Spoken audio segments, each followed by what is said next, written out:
We now talk about geometric Brownian motion. So I'm calling this fundamental stochastic differential equation. So this SDE stands for stochastic differential equation because this is one of the first equations which was studied, and this is the underlying basis for option pricing. So Black-Scholes is based on this equation.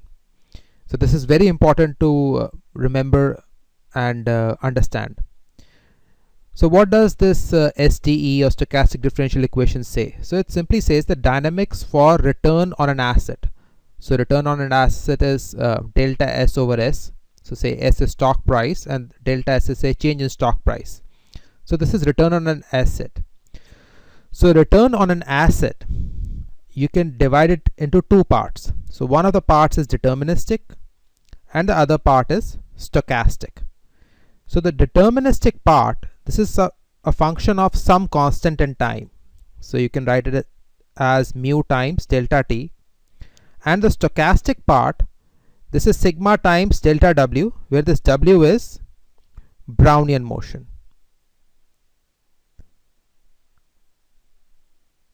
So since this is Brownian motion, we are going to talk about random shocks which are coming from normal distribution 0, t, where t is the time elapsed. So this delta S by S, this is mu times delta t. So this is the deterministic part right here. So this some constant here is mu and the time elapsed is delta t, plus stochastic part.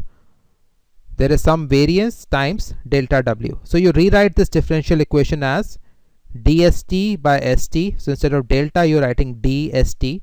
St is stock price at time t. This is equal to mu times dt plus sigma times dwt. So now you multiply this right hand side by st. So you're bringing this here. So you get geometric Brownian motion. So this is the equation of geometric Brownian motion. dst is equal to mu st dt plus sigma st dwt. So this is our geometric Brownian motion. So notice that in this equation there are two constants which you have to feed in before you can simulate the equation. One is mu and other is sigma. So mu and sigma are constants, and then we can solve for S. So you can simulate stock price, but you need mu and sigma. So how do you get this mu and sigma? So to compute mu and sigma, you need historical price data. So you're given list of prices S1, S2, S3, S4. From here you compute a new series, S2 minus S1 by S1, S3 minus S2 by S2. So basically you're computing this series of return on assets. So that is what we were said here, return on assets. So you compute a new series of return on asset, and then you compute two things. You compute mean of this series, you denote the mean by mu, and then you compute variance of this series and denote it by sigma, and that you feed in here, mu and sigma you feed in here. Now one important point to notice is do not feed in last 20 years of data for stock price. So do not feed in last 20 years. So to give you an example, say Apple after introduction of iPod is different from Apple before iPod. So these are qualitative judgments which you have to take. For example, if a war happens in Europe right now, so as we are talking, there is tension going on in Ukraine. So if Russia and Europe start fighting with each other, we can expect gold prices to go up again.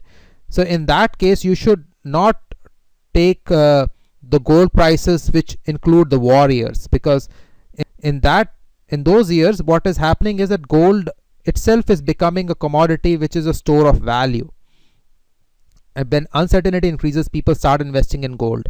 So you have to filter out those jumps and make qualitative judgment before you feed in stock price. So do not feed in 20 years of data. Just try to focus on 1 or 2 years or 6 months, something like that. Data which is clean, because all these models work on clean data and they work in the times of not too much turmoil in the market. So when the market is kind of stable. So you compute this new series. From this new series you compute mean and sigma, and then this is the code which we are going to run. So M1 is our model. We are going to set model. So the model had two parts, drifts and diffusion. So drift is this part is called drift. So this part is drift and this part is diffusion. So this drift comes here, mu times s. This is the drift. Diffusion is sigma times s. This is the diffusion. Your state variable is s. You're going to solve for s. State variable is s and you're going to solve for s. Your time variable is t. I'm taking the initial stock price as 100. You can feed in whatever value you want to. So this is what the model is. Then you're just going to simulate it. So before you simulate, you have to give the values of mu and sigma. I'm setting mu as 0.1 and sigma as 0.2. So that you can calculate from historical price. And then you can plot x. So let us do this.